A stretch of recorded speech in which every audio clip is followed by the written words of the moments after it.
할렐루야. 하나님은 살아계십니다. 여러분, 오늘은 교회력에 의해서 추수감사주일입니다.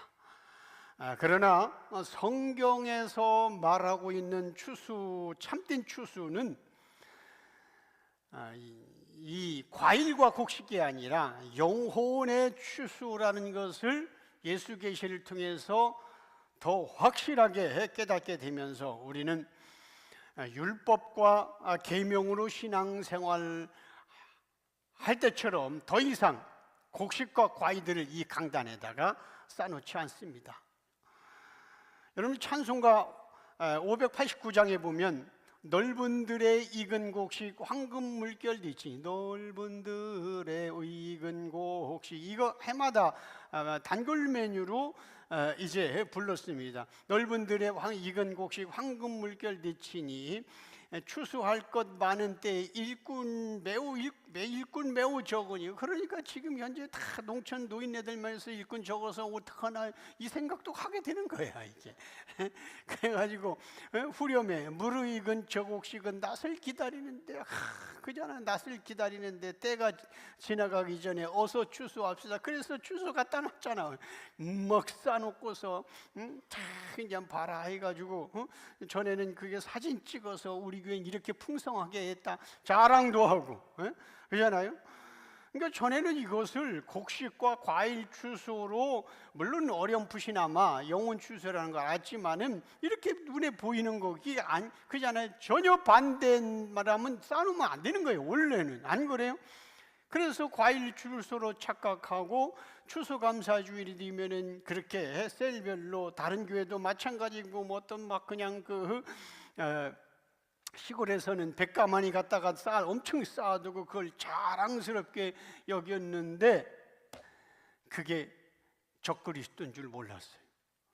그게 아니라면 왜, 그게 진리가 아니고 가짜라면 왜 그렇게 쌓아놔야 되겠어? 가짜를. 여러분, 찬송가에서 말하고 있는 넓은 들의 익은 곡식은 영혼 추수를 말하는 거예요. 그러니까 그 찬송은 추수감사주일날 부르는 게 아니고 결국은 전도 축제 때 부르는 거예요. 그래서 자, 요한복음 4장 35절 38절, 이게 오늘 셀 나눔 첫 번째 문, 여기에 답이 다 나왔어요. 자, 이거 보면 제가 설명할게요. 이게 이 요한복음 4장은 수가성 여인을, 예수님이 이방 땅까지 달려가서 수가성 여인을 추수하고, 그죠? 수가성 여인을, 우물가의 여인을 만나서 추수하고 바로 이어서 하는 말씀이에요 이게. 우물가의 여인을 추수하고 이어서 하는 말이라고. 자, 여기 보면 너희는 넉 달이 지나야 추수할 때가 이르겠다지. 즉 곡식 추수야, 밀 추수를 너희들은 앞으로 넉 달이 지나야 밀 추수할 때가 이르겠다고 했는데, 그러나는 뒤집는 거예요. 반대예요. 그러나, 예를 들어서 너는 이렇게 생각하는데 그러나 나는 이렇게 생각한다. 여기서 그러나는 반대입니다. 그러나 예수님이 말씀하십니다. 나는 너희에게 이르노니 너희 눈을 들어 밭을 보라. 휘어져 추수하게 되었다. 밭을 보라, 휘어져 추수하게 되었다. 지금 앞으로 넉 달 지나야 추수할 때가 있다고 하는데 지금 휘어졌지 않냐? 이게 곡식이냐고 예수님이 말하는 거잖아요. 지금 밭을 보라. 너희들은 넉 달이, 앞으로 4개월 돼야 이제 추수하게 된 밭에는, 그런데 지금 한번 밭을 보라. 이 밭은 영혼의 밭을 말하는 거예요. 가로 이런 제가 쓴 건데, 영혼의 밭이 휘어져 추수하게 됐다. 이제 가서 전도하고 하면 된다, 그런 거예요. 그잖아요. 36절, 거두는 자가 이미 싹도 받고 영생에 이르는 열매를 모으나니, 거두는 자가 우리를 말하는 거예요. 이는 뿌리는 자와 거두는 자가 함께 즐거워한다. 여기서 뿌리는 자는 예수님, 이따 나눔에 이거 다 나오는 거예요. 예수님, 거두는 자는 제자들, 즉 우리를 말하는 거예요. 그렇잖아요. 뿌리는 예수님이 다 뿌렸지, 우리는 그냥 거두기만 하면 되는 거예요. 37절, 그런즉 한 사람이 심고 다른 사람이 거둔다는 말로 다, 누가 한 사람이 누구예요? 예수가 심고, 그잖아요. 다른 사람이 거둔다. 제자들 우리가 거두는 거예요. 38절. 내가 너희로 노력하지 아니한 것을 거두러 보내니 너희들이 뭐 심었어, 너희들이 가꿨어, 너희들이 뭐 약을 쳤어, 그잖아요. 너희들이 노력하지 아니한 것을 거두었나니. 다른 사람들은, 여기서 다른 사람들은 이게 삼위 하나님이에요. 삼위 하나님 복수인데 이게 왜 다른 사람들이라고 했는데 왜 예수라고 했느냐. 성경은 구원자를 특별 계시기 때문에 구원자를 얘기할 때는 그 단수 복수 초월할 때가 너무 많은데, 그래서 예수님께 있잖아요. 창세기 1장에 우리가 우리 형상대로 사람을 만들게 복수를 썼잖아요. 삼위 하나님인 거예요. 다른 사람들, 이게 하나의 표현인데 다른 사람들은 노력하였고, 아까 너희들은 노력하는데 노력한가 누굽니까? 심은 자예요. 그 예수지. 성경 해석하는 방법을 여러분들은 이제 배워야 되는 거예요. 여기서 다른 사람들이지만 노력하였고, 노력한 자가 심은 자가 예수니까. 그리고 들 복수를 썼어도 상관없고, 굳이 얘기한다면 성부, 성자, 성령, 성령을 말하는 거고 한 분이지만, 자, 다른 예수님 이렇게 다른 사람들은 노력하였고, 그렇지 다 했고, 너희는 그들의 노력에 그냥 참여한 거예요. 이것만 보더라. 너 율법과 계명으로 가는 건 적그리스도 구원 못 받아요. 우리가 한 게 뭐 있어? 안 그래?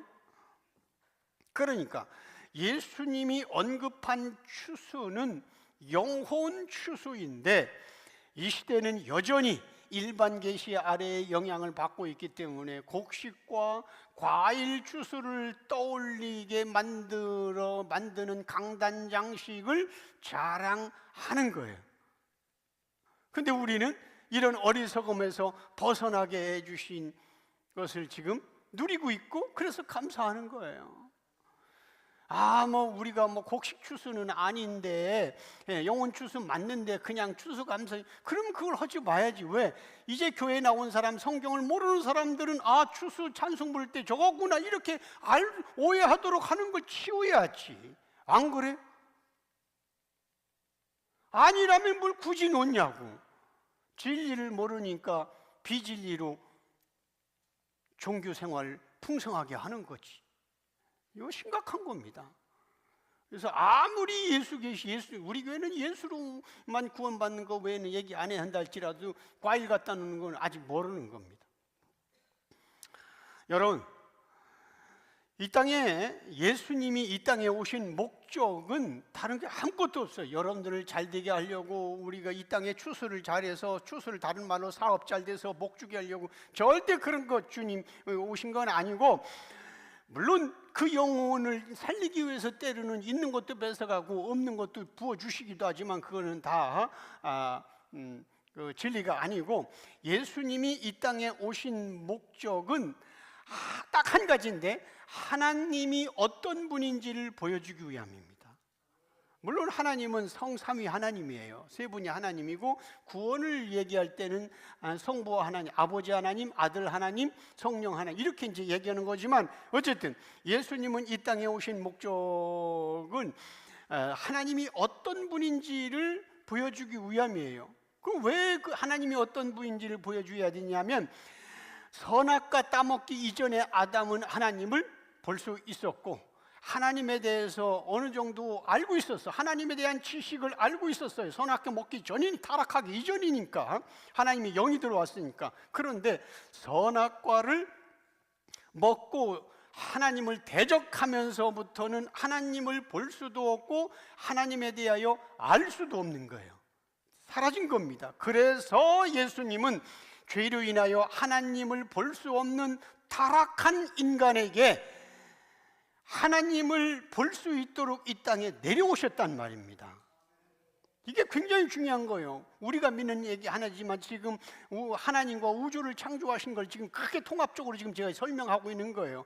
그래서 예수님은 제자들을 위한 기도, 유명한 기도, 요한복음 17장에서 이렇게 말해요. 17장 제가 설명할게요. 이 4절에서 이제 12 제자를 위해서 기도하, 즉 우리를 위해서 기도하는 예수님의 기도 내용인데, 아버지께서 내게 하라고 주신 일을, 아버지께서 내게 하라고 주신 일, 그게 뭐예요? 아버지가 어떤 분인지, 하나님이 어떤 분인지. 아까 우리 찬양할 때 나의 하나님, 나의 하나님 있잖아요. 그분이 어떤 분인지. 그 주신 일을 내가 이루어 아버지를 이 세상에서 영화롭게 하였사오니. 피조물은 아버지를, 하나님을 영화롭게 하는 거예요. 5절, 아버지요, 창세 전에 내가 아버지와 함께 가졌던 그 영화, 삼위 하나님이 존재론적으로 같은 그 영화로서 지금도 아버지와 함께 나를 영화롭게 하옵소서. 6절, 세상 중에서 내게 주신 사람들에게 내가 아버지의 이름을 나타내었습니다. 세상 중에서, 그러니까 여기를 다른 말로 많은 사람 중에서 내게 주신 사람들, 즉 선택한 사람들, 남긴 자, 택함 받은 자들을 내가 아버지의 이름을 그들에게 드러냈다는 거예요. 그죠? 내가 아버지의 이름을 내게 주신 자, 그러니까 세상 중에서, 많은 사람 중에서, 그래서 구원은 적습니다. 많은 사람 중에서 내게 주신 자, 택함 받은 자에게 내가 아버지의 이름을, 예수 계시를 드러내고 있습니다. 그들은 아버지의 것인데, 창세전 언약 백성의 것이었는데 내게 주셨다. 그래서 나로 말미암지 않고는 아버지께로 올 자가 없다고 한 거예요. 내게 주셨으며 그들은 아버지의 말씀을 지켰나이다. 아버지의 말씀을 지켰다는 게 뭡니까? 요한복음 6장에서 보면 어떻게 하는 것이 하나님의 일입니까? 그러니까 예수님이, 하나님이 보낸 자를 믿는 것이 하나님의 일이니라. 이게 아버지의 말씀을 예수 믿는 게 지키는 겁니다. 아무것도 없어요. 여기서 봐라, 말씀을 지키었나이다 하니까 지켜야지 율법과 깨며, 그것은 성경을 볼 줄 눈이 없기 때문에 그렇습니다. 7절, 지금 그들은 아버지께서 내게 주신 것이 다 아버지로부터 온 것을 알았나이다. 자, 그 아버지가 누구? 하나님이죠. 유대인들이, 바리새인들이 믿었던 하나님. 그런데 지금 그들은, 이 계시가 열린 그들은 아버지께서 내게 주신 것이 다 아버지로부터 온 것인 줄 안다. 바리새인은 몰랐어. 유대인도 몰랐어. 하나님을 잘 믿었지만 그 예수를 아버지로부터 온 건 줄 몰랐어. 온 자는 같이 믿어. 하나님, 예수 그리스도. 그런데 안 믿는 거예요. 지금 이 시대도 마찬가지지. 우리도 하나님 믿는다, 예수 믿는다 얘기하면서 예수만 얘기하니까 싫어하는 거잖아요. 안 그래? 아니, 예수 믿는다는 사람들이 왜 예수를 그렇게, 예수만 높이는데 싫어할까? 안 믿는 거예요. 성경에 문자적으로 나왔으니까 믿는 척 하는 거지. 8절, 나는 아버지께서 내게 주신 말씀들을 그들에게 주었습니다. 아버지께서 이 땅에 아들 예수를 보내면서 중개했는데 그들에게 다 주었어. 우리도 그걸 잊어버리는데 이제 다 주기 시작하는 거예요. 그잖아요. 하나님이 다 그들에게 주는 거예요. 택함 받은 자들에게 주는 거예요. 전부 다 주는 거예요. 그들은 이것을 받고 내가 아버지로부터 나온 참 주를 참으로 아오며 아버지께서 나를 보내신 줄도 믿었사옵나이다. 9절 같이 읽습니다. 9절 시작. 내가 그들을 위하여 비옵나니 내가 비옵는 것은 세상을 위함이 아니요 내게 주신 자들을 위함이니이다. 그들은 아버지의 것이소로다. 자, 내가 그들을 위해서 비옵는 것은, 예수님이 중보기도하는 것은 세상을 위함이 아니, 모든 사람을 위함이 아니라니까. 내게 주신 자들을 위함이다. 택한 자들을, 창세전 언약 백성들을 위해서 하나님께 기도하는데 이 땅에 잘 먹고 잘 사는 거 위해서 기도하겠냐고. 그걸 기도한다는 얘기는 꼭 기도가 아니라 예수님 오신 목적이 기도고 십자가 죽고 구원하는 것이 기도 내용에 다 포함된 건데, 예수님이 그잖아요. 그런 걸 위해서 기도하겠냐고. 그잖아요. 그럼 너희는 이렇게 기도하라. 하늘에 계신 우리 아버지 이름을 거룩히 오늘 우리에게 양식을 주옵시고. 그래서 이번에 선교 갔는데 그 선교사님이 오늘 이게 선교사는 부자가 될 수가 없습니다. 성경대로입니다. 오늘 우리에게 양식 그날 우리는 먹고 삽니다. 이렇게 얘기하길래 그냥 그러냐라고 나중에 이틀 3일 지나서 그거 양식이 아니다. 하늘에서 내려온 내 살이 양식이다 얘기했다. 쭉 설명했더니 아직은 초짜니까 그렇게도 믿어지네요. 그렇게 그런 겁니다. 자, 그래서 그잖아요. 여기 있잖아요. 그들을 위하여 비옵나니 내가 비옵는 것은 세상을 위한 것이 아니에요.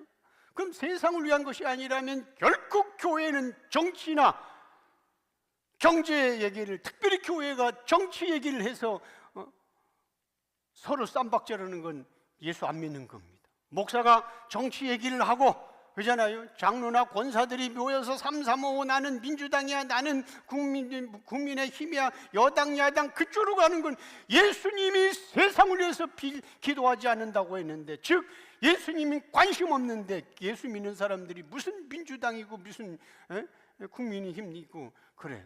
물론 국민이기 때문에 자기 지지하는 거지만 이것 때문에 싸우는, 예수님은 세상을 위해서 기도하지 않는다고 했어. 그 얘기는 세상의 축복, 세상의 정치 관심 없다는 뜻이에요. 물론 하나님 나라를 위해서는 그런 거 다 정리해 나가죠. 바로 왕도 정리하고 헤로드 왕도 정리하고 빌라도도 정리했으니까. 그러나 그게 목적이 아니라는 거예요. 잘 기억하세요, 성경을. 그래서 목사들이 막 그냥 급진 목사들은 막 민주당 아니면 뭐 민주당 아니라면은 전부 다 목사를 다 잡아먹으려고 하는 것들 얼마나 많아. 수천 명이야 지금 대한민국. 성경을 모르니까 그런 거예요. 그러잖아요.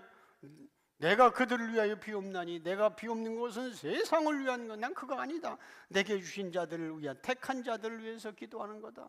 그러니까 안 믿는 사람들은 내가 늘 얘기하잖아요. 소폼에 불과한 겁니다. 그러잖아요. 그것은 아버지의 것으로이다. 자, 이렇게 예수님은 아버지의 뜻을 이루려고 아버지가 누군지를 알려주려고 이 땅에 오신 분이에요.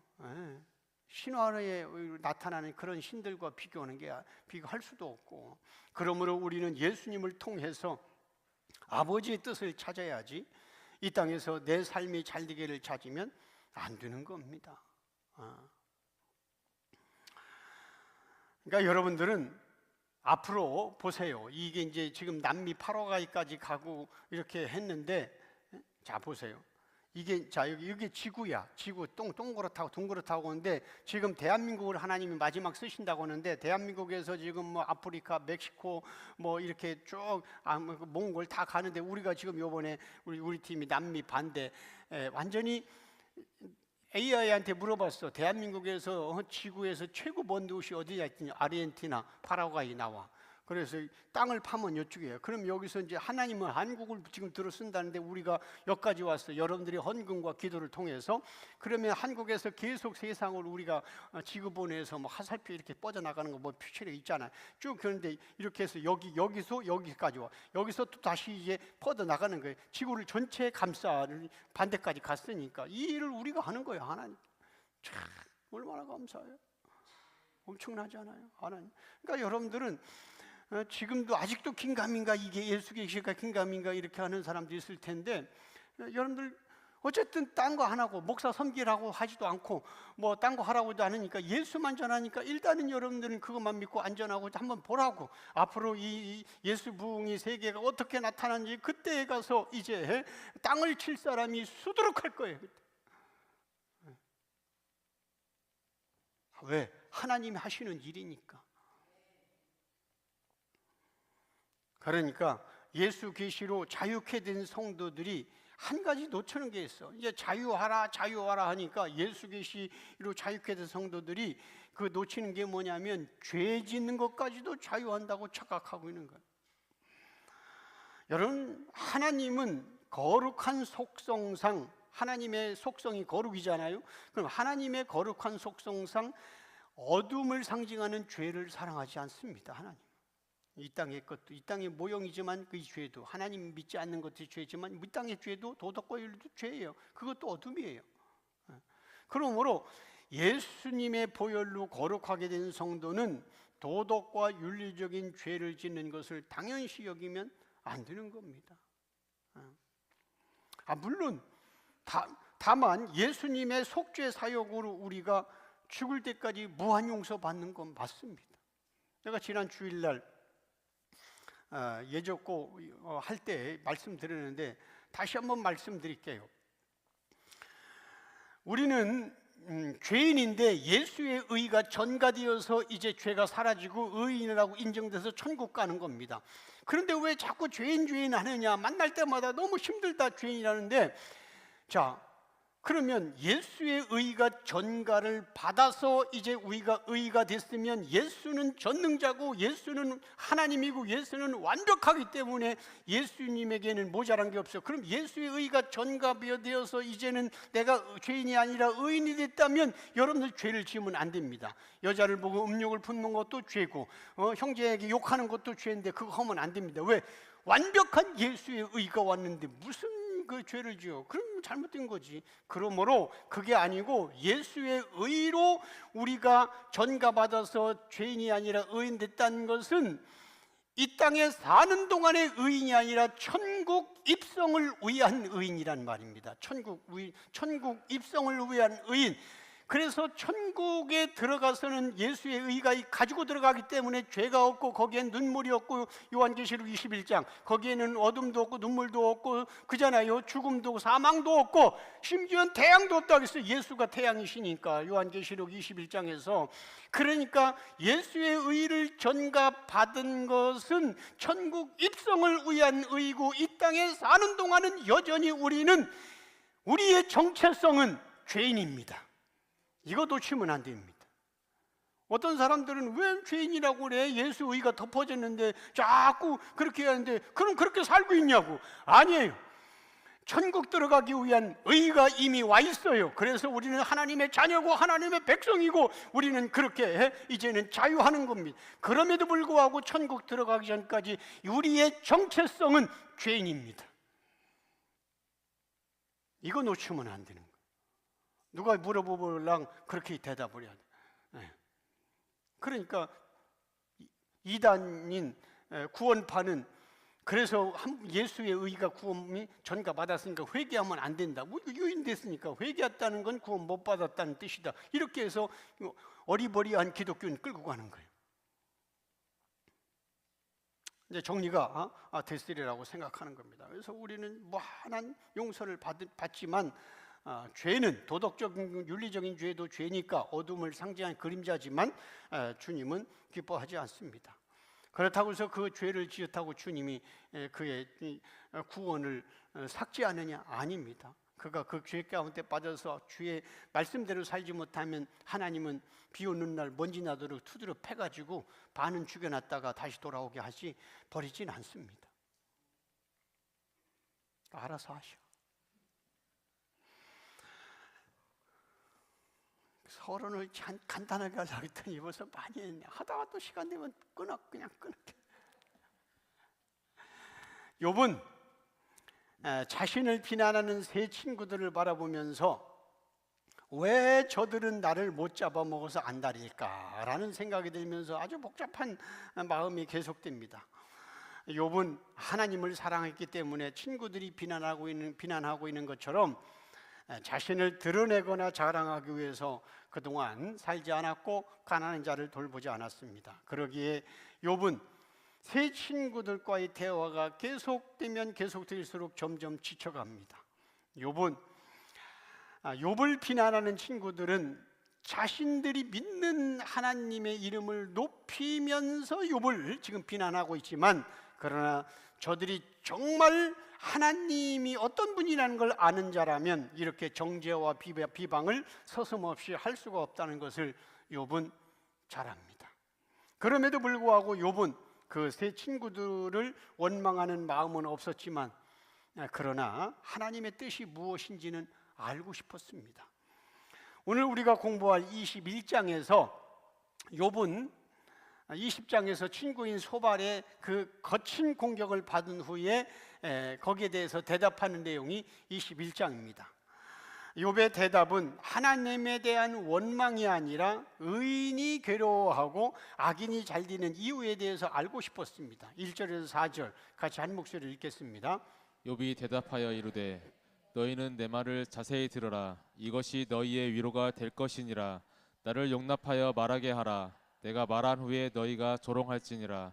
나의 원망이 사람을 향하여 하는 것이냐? 내 마음이 어찌 조급하지 아니하겠느냐? 욥은 악한 자가 형통하게 되는 세상의 모순에 대해서 말하는 겁니다. 여기서 이제 욥이 말하는 악한 자는 일단 세 친구와 모든 거고 자기는 의인이라고 얘기했잖아요. 그게 2절. 제발 내가 하는 말을 대충 듣지 말고 잘 새겨 들어라. 너희는 지금 나를 위로한다고 말하는데 상대방을 위로하기 위해서는 그 사람이 하는 말을 제대로 들어야 할 것 아니냐. 3절, 나에게 말할 기회를 주어야 내가 제대로 말하지 않겠는가? 그런데 너희는 내 말을 제대로 듣지도 않은 채 눈앞에 펼쳐진 상황만 보고 나를 비난하고 있지 않느냐. 4절, 너희 귀에는 내가 사람을 향하여 원망하는 것처럼 들리는가? 내가 조급하다고 말하는 이유는 따로 있단다.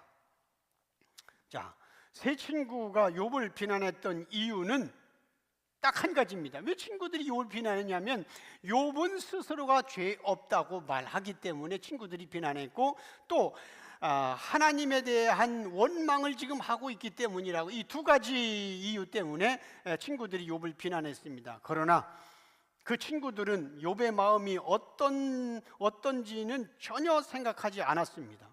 하나님을 떠난 타락한 인간은 자기가 그 상황에 처해 있지 아니하면 바꿔놓고 생각할 수가 없어서 상대방의 마음을 깨닫지 못하는 존재가 타락한 존재입니다. 마찬가지로 복음서에 보면 바리새인들은 철저히 자기 기준으로 예수님을 정죄하기 시작합니다.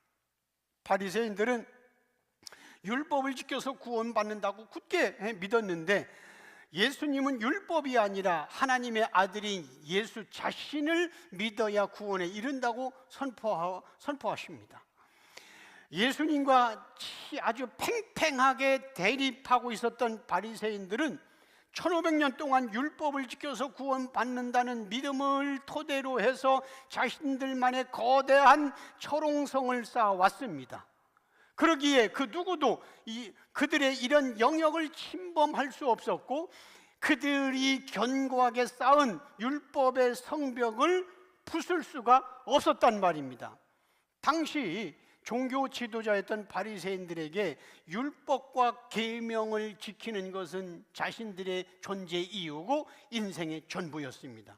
그런데 갑자기 나타난 나사렛 예수라는 존재가 그들이 그렇게 믿었던 율법과 계명을 버리고 자신이 구원자로 왔다고 떠들어대기 때문에 증오하는 겁니다.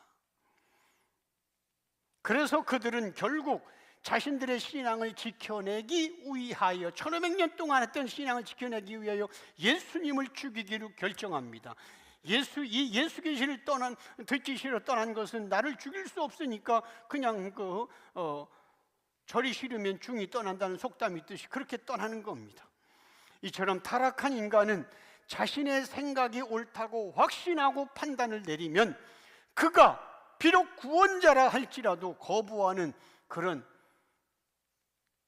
콘크리트 선지식을 깨지 못합니다.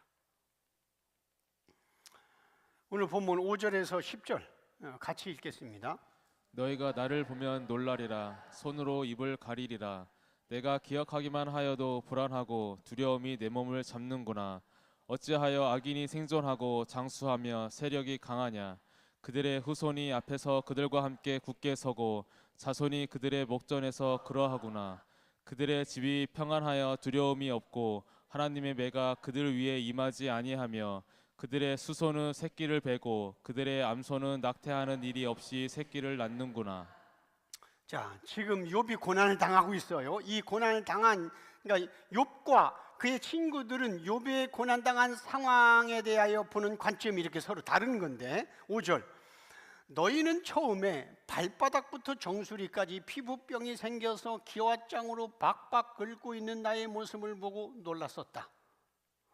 너희는 그렇게 놀란 나머지 아무 말도 하지 못한 채 한참을 바라만 보고 있었다. 나를 앞에서 배웠잖아요.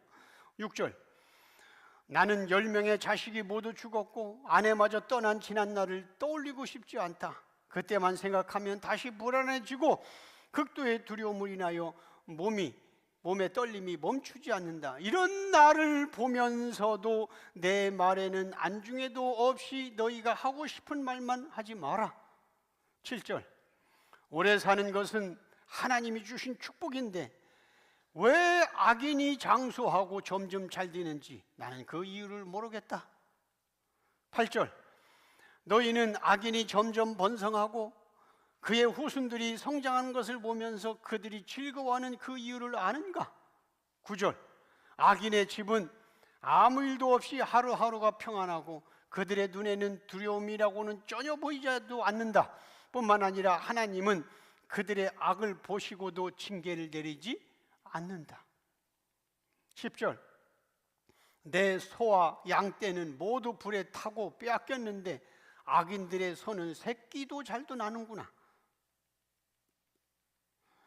자, 욥의 시각에서 보면 하나님은 악한 자들에게 벌을 주지 않고 오히려 의로운 자를 괴롭게 만드는 것 같이 느껴지는 거예요. 죄 없는 욥의 재산은 전부 다 하루아침에 사라졌지만 악한 자들의 재물은 계속 늘어가기 때문에, 우리도 그렇잖아요. 아니, 예수도 안 믿는 것들은 뭐 그냥 그 진급도 잘 되고 사업도 잘 되고, 불교, 저 사람은 무당인 우상인 불교에 가서 100일 기도드렸더니 엄청나게 이거 복권 당첨됐다네. 근데 우리는 그것도 안 되고, 우리하고 비슷한 욥의 고백이야. 안 그래? 자, 우리가 이 본문을 표면적으로 보면 욥의 한탄으로 볼 수밖에 없습니다. 그러나 여기 나오는 악인을 성경의 대주어이신 예수님으로 대비해서 해석하면 이 여기서 나오는 악인은 누구다? 하나님을 모르는 모든 인간을 다 악인으로 보아야 되는 거예요. 선악과를 입에 물고 태어난 모든 인간은 태어날 때부터 악인으로 태어나잖아요. 우리는 부분 타락이 아니라 완전 타락이잖아요. 그런데 하나님은 모든 악인들 중에서 자기 백성만 택하여 부르신다고 하잖아요. 그죠? 네. 이 성경에 보면 엄마 뱃속에서 쌍둥이로 태어난 에서와 야곱도 내가 에서를 버렸고 야곱만 사랑한다. 즉 택한 받은 자, 남은 자, 창세전 언약 백성만 주님은 사랑한다는 거예요. 그들에게 물질도 주시고 영혼도 풍성하고, 그게 아니라 영혼을 풍성하게 하기 위해서 때로는 있는 물질도 가져가시는 거예요. 그러니까 택함 받은 성령이 아니고서는 예수를 주라고 시인할 수가 없어. 왜? 답답하니까, 이해가 안 되니까. 마태복음 1장 21절 같이 읽습니다. 아들을 낳으리니 이름을 예수라 하라. 이는 그가 자기 백성을 그들의 죄에서 구원할 자이심이라 하니라. 자, 마리아에게 얘기해. 천사가 내려와서 네 임신한 뱃속에서 아들을 낳는데 예수라 하라. 왜? 그 예수는 누구냐면 자기 백성을 죄에서 구원할 거다.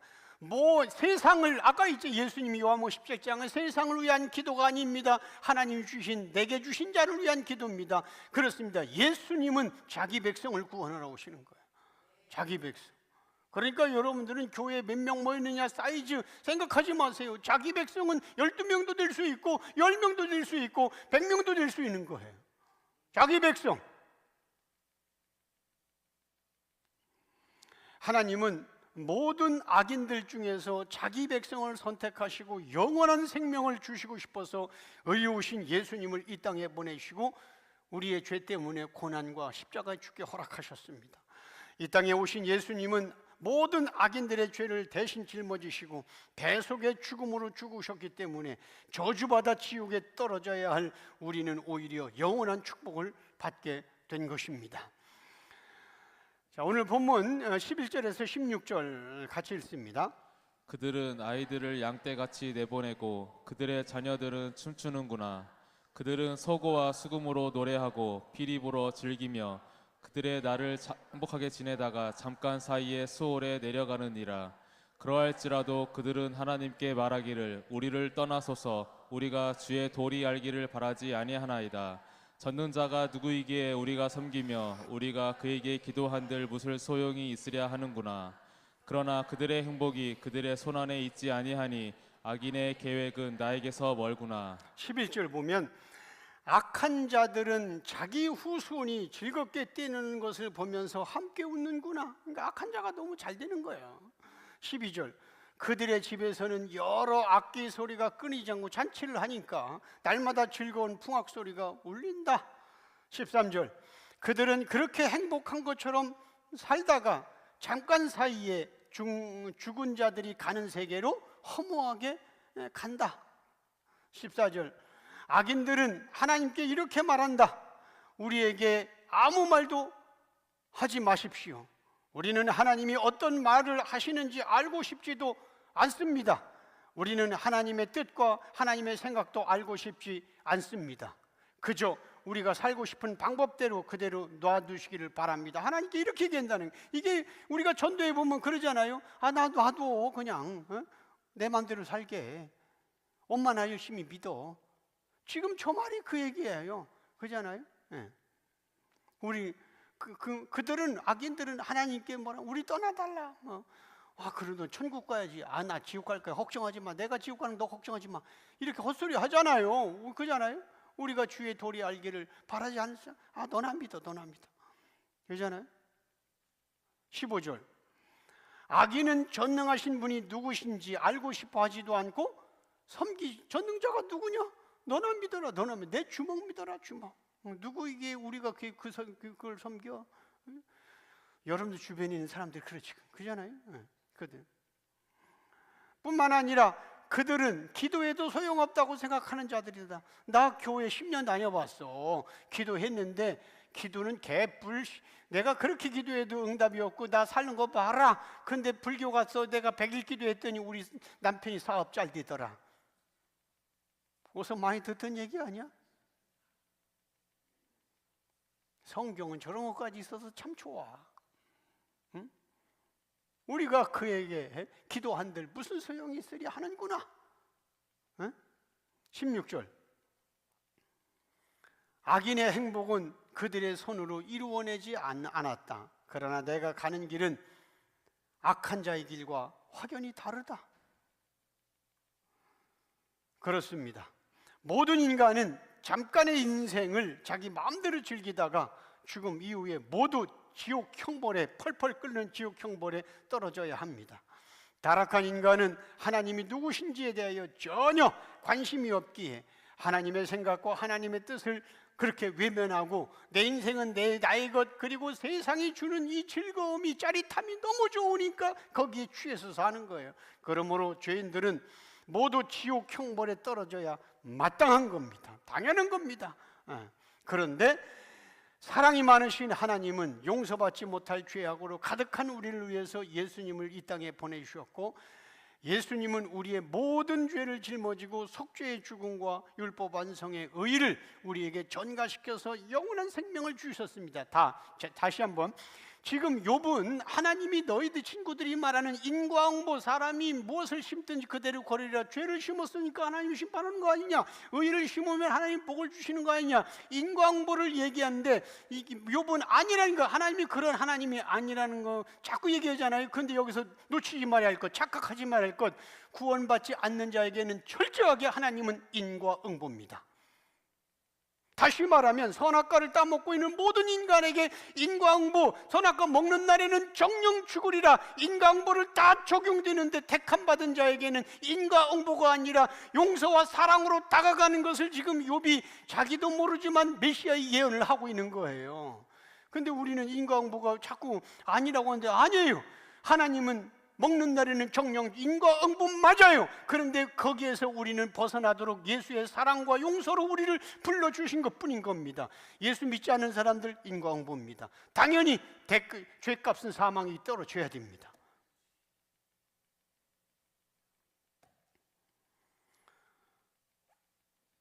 이걸 놓치면 우리가 성경을 또 헷갈리게 생각하는 거예요. 자, 17절에서 오늘 본문 21절 같이 읽습니다. 악인의 등불이 꺼짐과 재앙이 그들에게 닥침과 하나님이 진노하사 그들을 공고하게 하심이 몇 번인가. 그들이 바람 앞에 건불같이 폭풍에 날려가는 겨같이 되었도다. 하나님은 그의 죄악을 그의 자손들을 위하여 쌓아두시며 그에게 갚으실 것을 알게 하시기를 원하노라. 자신의 멸망을 자기의 눈으로 보게 하며 전능자의 진노를 마시게 할 것이니라. 그의 달수가 다하면 자기 집에 대하여 무슨 관계가 있겠느냐. 욥은 계속해서 악한 자가 당대에 형통하게 되는 이 세상의 모순을 지적합니다.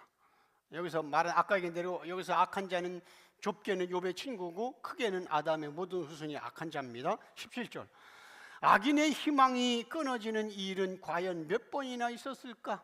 별로 없다는 거예요. 악인이 감당할 수 없는 재앙으로 괴로워하는 상황이나 하나님이 진노하셔서 악인의 형편과 처지가 어려웠던 경우도 보지 못했다. 하나님은 그럼 왜 저 김정은을 놔둘까? 악인을 조금 있으면은 영원히 형벌에 집어넣을 건데, 뭐 하나님 볼 때는 그냥 진짜 영원한 지옥과 영원한 천국 옆에 100년을 놓으면 좀보다 작은데 뭐 하나님이 그 관심 있겠어요? 어차피 영원히 고통당할 거. 그러니까 놔두는 거예요.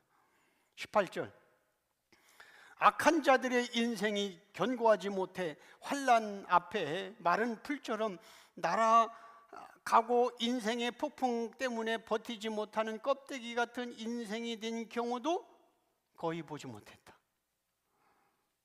19절, 하나님은 악인이 지은 죄악을 그의 자손들에게 갚으신다고 말씀하셨지만 그렇게 되면 악인이 어떻게 자기 죄를 깨달을 수 있을까? 20절, 죄는 누구에게 물어야 하는가? 자신의 죄는 자신이 갚아야 한다. 악한 자들은 자기의 멸망을 눈으로 봐야 전능하신 분의 진노를 알게 된다. 21절, 악인은 죽을 날이 오면 남은 가족에 대하여 관심도 없지 않은가? 욥은 악한 자를 당대에 심판하지 않고 그들의 후손을 심판하는 것이 어떤 의미가 있는지를 지금 묻고 있는 거예요. 욥은 지금 자신이 받고 있는 이 고난의 이유가 앞으로 오실 메시아를 예표하고 있다는 것을 전혀 몰랐습니다. 물론 욥이 천국에 가서는 알았어요. 천국에 가면 계시가 다 열린다고 있잖아요. 지옥에 가서도 다 열리고. 그래서 지금은 자신의 이유 없는 고난이 답답한 거예요. 그래서 우리는 예수 계시가 열린 거와 예수 계시가 모르는 욥과 같이 해석해 나가는 거예요. 지금 욥은 모르고 했으니까. 근데 예수 계시가 열려서 볼 때는 그게 했으니까, 아니 뭐 여러분도 알다시피 모세가 홍해 바다를 갈 때 그게 세례라고 생각이나 있느냐고. 그런데 고린도전서 10장에 1절 이하에 보면 사도 바울은 바다 세례라고 표현했잖아요. 그러니까 우리는 이 욥기를 읽을 때 예수 계시로만 해도 이게 이제 문제가 되는 거예요. 욥의 상황이, 욥은 모르고 한 거니까 그때는 그렇게 해야 되는 거죠. 그래서 자신의 이유 없는 고난에 대해서 답답한 겁니다. 인간이 지을 수 있는 가장 큰 죄악은 창조자 하나님을 모르는 게 죄입니다. 선악과 범죄 이후에 인간은 하나님이 피조물을 왜 창조했는지 모르는 거예요. 선악과 먹기 전에는 아담은 하나님이 창조한 이유를 분명히 알고 있었어요. 피조물의 목적. 근데 선악과 이후에 인간은 이제 내 인생은 나의 것이기 때문에 창조 목적을 다 잃어버린 거예요. 그러다 보니 하나님께 영광 돌려야 할 목적으로 창조된 그 인간은 자기 삶을 위해서만 사는 거예요. 스스로 높이고 내 가정, 나와 관계된 것만, 자기 행복을 추구하는 거예요. 근데 성경은 아니라는 거예요. 이거 잘 아는 대로 이사야 43장 21절 같이 읽습니다.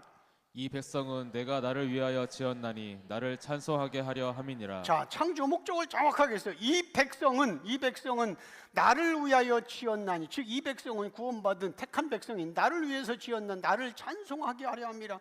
그러니까 이걸 예수 계시로 그동안 훈련을 안 받으니까 예수 믿는 사람들이 다른 일반 종교와 똑같은 복의 개념을 갖고 있는 거예요. 이 훈련을 안 받아서, 성경적 훈련을 제대로 안 받고 예수 계시 관점으로 안 받기 때문에, 잊어버렸기 때문에 다른 종교인들이 다 생각하는 축복의 개념, 기도의 개념을 가지고 끌고 들어와서 하다 보니까 결국은 십자가와 부처만 빼면은 기도 내용과 축복의 내용은 90%가 다 같은 겁니다.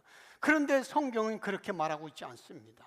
이 백성은 나를 위해서 지었다니, 이 백성은, 내가 택한 백성은 나를 찬송해야 된다, 이렇게 가르쳤더니 그럼 우리는 뭐하냐 그러는데 모르니까 그러는 거예요. 우리는 영원한 천국에서 그렇게 우리 것 찾으면서 오감 느끼면서 한다고. 이 땅에서는 그거 배우는 거고, 이 가르침을 안 가르쳤기 때문에 이 시대가 지금 목사고 교인들이고 지금 전부 다 우상 섬기듯이 섬기고 있다니까. 이게 얼마나 심각한지 이제는 여러분들 조금씩 들을 거 아니야? 심각한 건 나는 감사한 게 목사 안수 때 그 목사님들 그렇게 헛소리하고 하는 거 아주 나는 너무 통쾌했어. 아주 가끔 뭐 다음에 또 목사 안수 받을 사람 누가 없나? 그런데 한번 경험 좀 시켜줄게. 이 시대가 그렇다고. 이 시대가.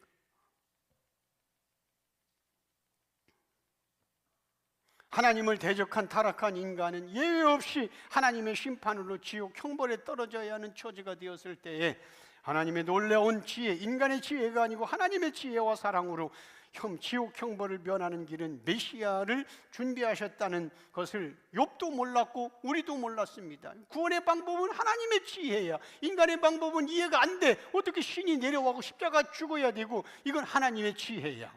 그러기에 욥은 왜 악인이 형통하고 의인이 괴로워야 하는지 도무지 이해할 수가 없었습니다. 아직 안 열렸으니까.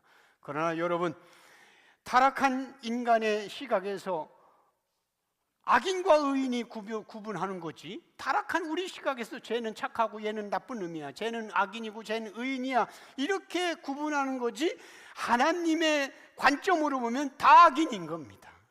그잖아요? 우리 애는 착해, 걔도 악인이고 지옥 가야 되고. 왜? 로마서 3장 10절 11절 같이 읽습니다.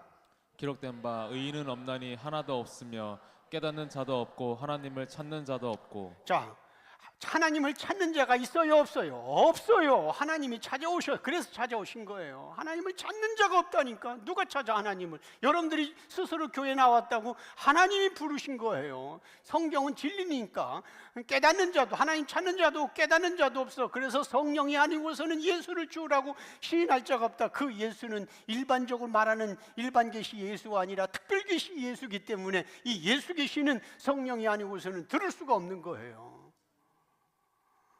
이런 성경을 그대로 믿지 못하니까 공의로우신 하나님은 죄인에게 벌을 줘야 되는 거, 의인에게는 행복을 줘야 된다고 생각하는데 모두가 죄인이라니까. 모두가 죄인. 지난 월요일 날 분당에서 어떤 모임이 있어가지고, 그리고 오후에 율법 완성, 그 태국 가는 거 리허설을 갔는데, 거기 모였는데 목사님들이, 거기 목사님들 다 뭐 1000명 이상 모이는 그 목사님들 모임이 있잖아요. 거기 가서 이제 했더니 거기서 이제 뭔 얘기, 전부 다 은퇴 얘기만 하는 거야. 너 은퇴 얼마 받기로 했냐? 너 그 아직 5년 남았는데 지금 그때 1년 남으면은 이제 레임덕이 나오니까 대통령처럼 그때 목사가 빵빵하게 했다가 1년 넘게는 레임덕이 있으니까 5년 남았는데 지금부터 은퇴 당회를 해서 은퇴 때 얼마 주고 5억 받고 또 집 평택에서 10억 기준으로 하나 받는 거 다 해놨다고 그래요. 그래서 5년, 지금 이제 레임덕이 오기 전에 5년 전에 지금 다 해놨다고, 당회 이렇게 다 했다고 하더라고요. 그래서 평택에서는 아파트 10억 기준으로 하나 하는 거로 하고 이렇게 해놨고, 그러니까 어떤 목사가 야 그거 5년이 그거 나중에 법적으로 안 되니까 기간 써야 된다. 이 당회 여기서 이 유효 기간이 5년 앞으로 그때까지다 이렇게 써야 된다. 뭐 이런 얘기만 쫙 나는 이제 머리가 찌끈찌끈하는 거지. 이제 예수를 전해야 되는데. 그런데 이제 어떤 분이 자기 옆에 있는 교회에 목사님이 60인데 사모님이 암으로 투병하다가 너무 힘들어서 더 이상 뭘 안 쓰고 그냥 돌아가셨대요. 60이고. 그리고 자기 목사님이 지금 61인데 또 이제 어떤 어떤 병이 좀 심각하게, 암은 아닌데 무슨 병이라고 잊어버렸어요. 그 병이 심각해서 곧 죽는데 그 딸이 하나 있는데 하나님을 계속 지금 저주하고 있대. 우리 엄마 아빠가 목회자고 이렇게 했는데 하나님이 살아있다면 이럴 수 있냐?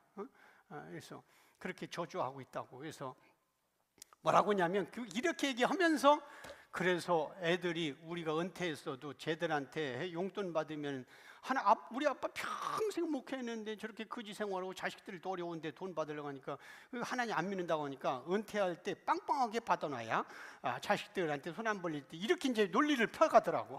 이게 나 참. 그러면 일단 우리 애들 다 목사 그만두고 나가야 돼. 그렇게 이제 하면서 그렇게 얘기하더라고.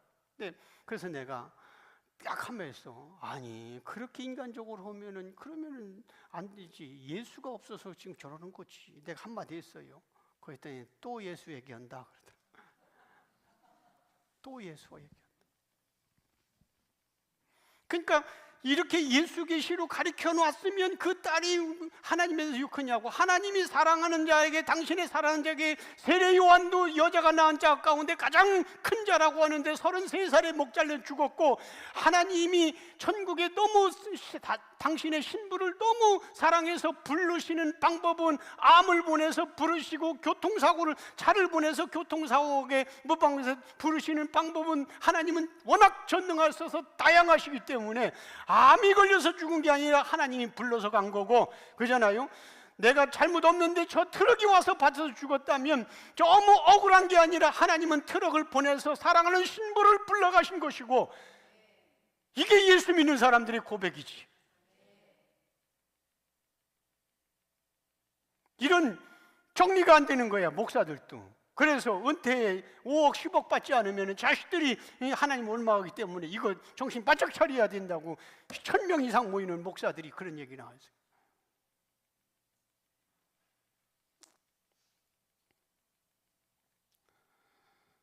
예수가 정답입니다. 예수 외에는 답이 없습니다.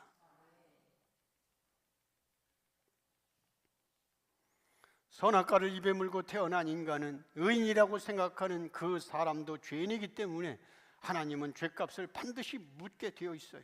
그래서 모든 인간은 죄값을 물으시는 하나님의 심판으로 영원한 지옥 형벌에 떨어지도록 결정되어 있었습니다. 그런데 사랑이 많으신 하나님은 그런 우리를 모든 죄에서 예수님에게 전가시켰어요. 그 죄를. 그리고 예수님을 믿고 의지하는 자에게는 더 이상 어떤 죄도 묻지 않으십니다.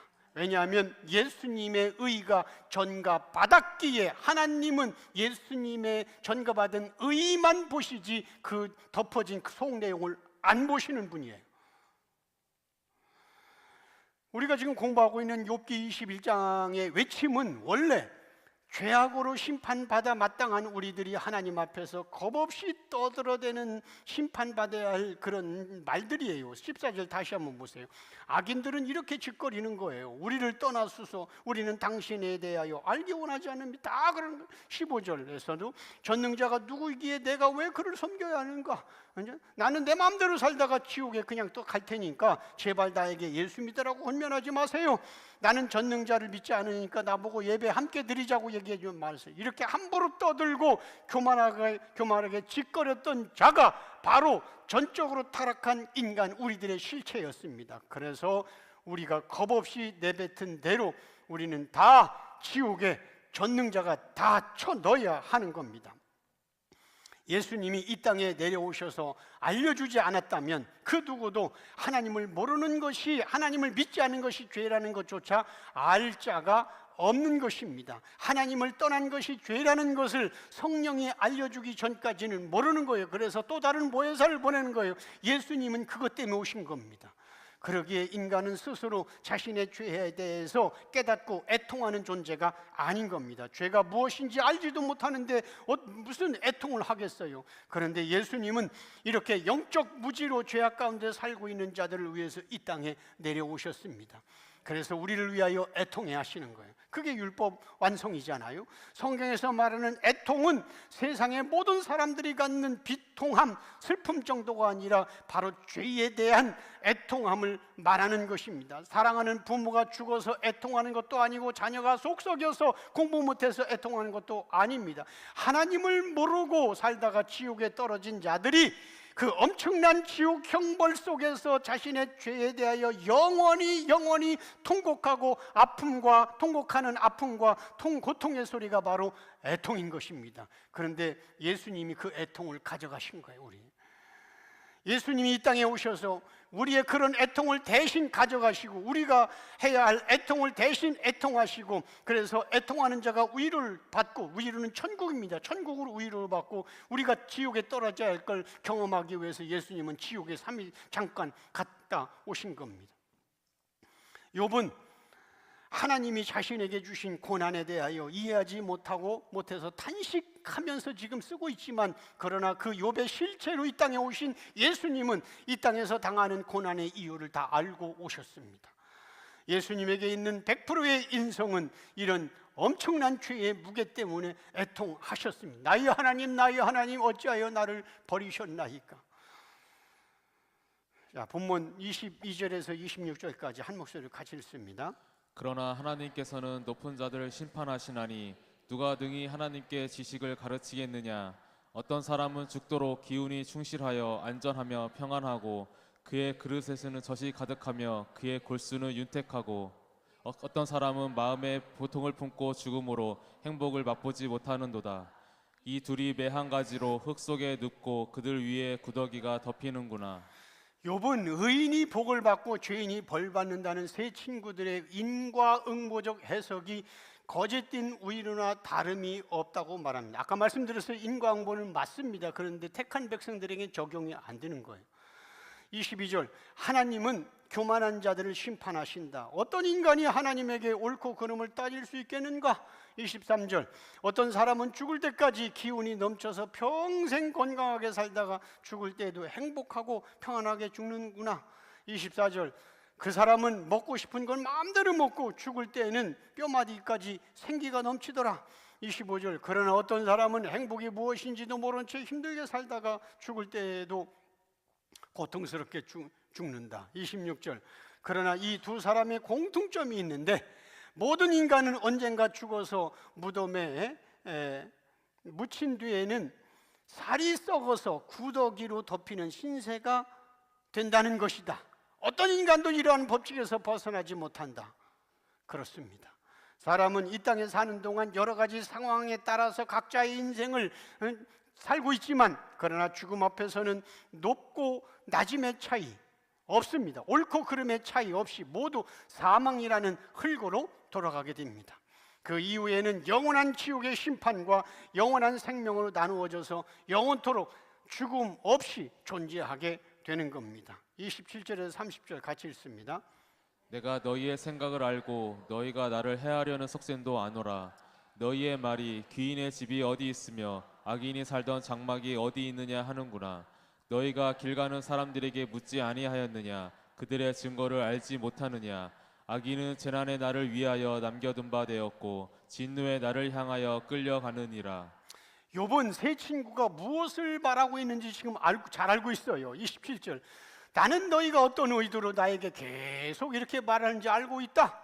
그것은 너희가 마음속에 깊이 숨겨두었던 마음이다. 너희는 교양 있는 것처럼 연기하면서 이렇게 고통당하는 나를 해치려고 한다. 28절, 왜냐하면 너희는 존귀한 집이 어디 있고 악한 자가 거하는 곳이 어디 있느냐고 말하면서 나의 망함을 비난하고 있기 때문이다. 29절, 너희는 세상의 이치를 많이 알고 있는 식견이 많은 사람들과 한번 대화해 봐라. 그들이 너희에게 뭐라고 대답하는지. 30절, 그들이 하는 말을 들어보면 하나님이 진노하셔서 재앙을 내리셔도 항상 살아남는 사람은 악한 자라고 말하지 않던가. 들어보니까 자, 28절에서 말하는 귀인과 악인이 살던 장막은 누구를 가리켜 1차적으로 욥을 가리키는 거예요. 귀인과 악인이 살던 장막, 이게 욥을 가리키는 거예요. 그러니까 세 친구들은 욥을 비난할 때 죄 때문에 망했다는 사실을 그렇게 표현하고 있는 겁니다. 마찬가지로 바리새인들도 예수님을 비난할 때 뭐라고 했어요?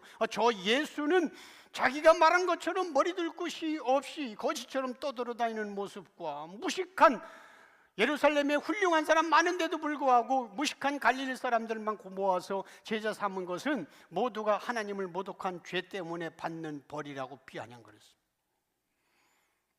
31절에서 34절 같이 읽습니다. 누가 등이 그의 면전에서 그의 길을 알려주며 누가 그의 소형을 보응하랴. 그를 무덤으로 메어가고 사람이 그 무덤을 지키리라. 그는 골짜기에 흙덩이가 달게 여기리니 많은 사람들이 그보다 앞서갔으며 모든 사람이 그의 뒤에 줄지었느니라. 그런데도 너희는 나를 헛되이 위로하려느냐. 너희 대답은 거짓일 뿐이니라. 31절, 악인이 행악을 저지르는데도 왜 아무도 그 악한 자를 꾸짖는 자가 없는가?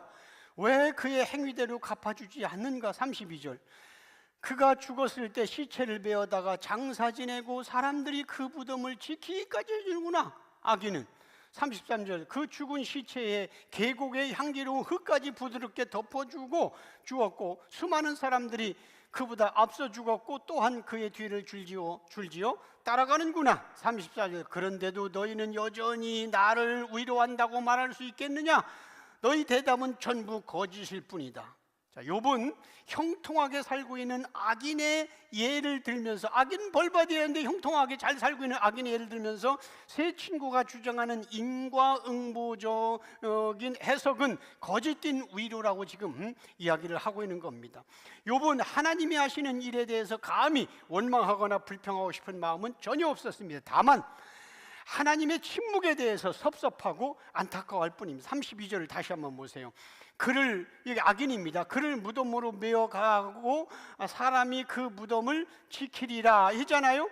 이 말은 욥의 입에서 나온 말인데 악한 자를 무덤으로 메어가고 사람들이 그 무덤을 지킬 것이라는 말에서 욥은 자신도 모르게 앞으로 메시아로 오실 예수의 시체가 어떻게 될 것을 지금 증언하고 있습니다. 그럼 예수가 왜 죄인이냐? 맞습니다. 구원자로 오시는 메시아는 죄 없이 왔지만 인간의 죄를 다 뒤집어 쓰시고 하나님으로부터 악한 자와 같이 취급을 받았잖아요. 저주받은 자처럼. 그래서 인간의 죄를 전가받은 예수님은 하나님의 저주로 십자가에 죽으시고 갈라디아서 3장 13절 그 시신을 무덤 속에 두었을 때 경비병이 굳게 지켰잖아요. 마태복음 27장 66절 같이 읽습니다. 그들이 경비병과 함께 가서 돌을 임봉하고 무덤을 굳게 지키니라. 예수님을 죽인 자들은 예수님이 부활할 것을 믿지 않았습니다. 그런데 혹시 제자들이 예수의 시체를 훔쳐갖고 부활했다고 떠들어댈 가능성이 있다고 판단돼서 총독 빌라도에게 찾아가서 사흘 동안 군사들을 동원해서 예수 무덤 지켜달라고 부탁합니다. 그때 빌라도는 뭐랍니까? 그들의 요청을 단칼에 거절하면서 너희들도 경비병이 있으니까 너희가 알아서 지키든지 해라. 그래서 대제사장은 자신의 경비병을 시켜서 예수 무덤 지키잖아요. 그게 마태복음 27장 67절에서 65절 같이 읽습니다. 그러므로 명령하여 그 무덤을 사흘까지 굳게 지키게 하소서. 그의 제자들이 와서 시체를 도둑질하여 가고 백성에게 말하되 그가 죽은 자 가운데서 살아났다 하면 후에 속임이 전보다 더 클까 하나이다 하니 빌라도가 이르되 너희에게 경비병이 있으니 가서 힘대로 굳게 지키라 하거늘. 그래서 빌라도의 거절을 받고 대제사장은 자기들이 관리하고 있는 경비병을 세우고 두 가지를 말합니다. 하나는 누군가 예수의 시체를 훔쳐가면 반드시 그걸 막아야 된다. 또 다른 하나는 혹시 만약 진짜 예수가 부활하면 바로 즉시 죽여라. 그래서 경비병들은 예수의 무덤을 사흘 동안 열심히 지켰다니. 그들은 자기도 모르게 성경에 기록된 대로 행하는 자들이 된 거예요. 그래서 그잖아요. 오늘 보면 32절 다시 보세요. 그를 무덤으로 메어가고 사람들이 그 무덤을 지키리라. 자, 이렇게 예수님이 이 땅에 오시기 전에 구약의 인물들은 예수님이 누군가를 계속 예표를 했는데 계속 그렇게 이제 경경을 응하게 하는 거예요. 우리는 지난주에 있었던 목사님직 때 설교하는 목사와 권면 축사하는 목사들의 입에서 나오는 말들을 듣고 땅을 치며 한숨을 쉬고 크게 놀라고 어떤 사람은 토할 뻔했다고 그런 거 내가 듣고 있었어. 성경을 읽어놓고 30분 동안 예수님과 하나님 이야기는 단 한마디도 않고 지자랑만 늘어놓고 자랑거리도 아니지만 노르타가 끝내는 그 자랑만 들어놓고 끝내는 이 시대 목회자들의 참담한 현상을 하나님이 목사 한 수씩 보여주신 겁니다. 그러니까 저는 그렇게 해서 이 시대가 예수를 잃어버렸다는 것을 내가 많이 얘기하니까 응하게 하려 합니다. 기가 막힌 거예요. 응하게 하려 한 거. 근데 여러분들은 신학 공부도 안 했고 목사라는 직분도 없는데도 주님은 특별 계시를 열어주셔서 매주일마다 이렇게 모든 성경을 구원자 예수님으로 해석하고 선포하는 생명의 말씀을 듣도록 지난 1년을 지켜주셨고 그 전에도 계속 지켜주셨습니다. 이런 은혜는 우리가 잘나거나 우리가 신학을 공부해서 의로움이 많아서가 아니라 전적인 예수의 은혜인 것입니다. 이런 예수님의 이런 은혜를 지난 1년간 부어주시고 오늘도 욥기를 통하여 예수님의 사랑을 깨닫게 하신 우리 주님께 감사와 찬양과 영광의 방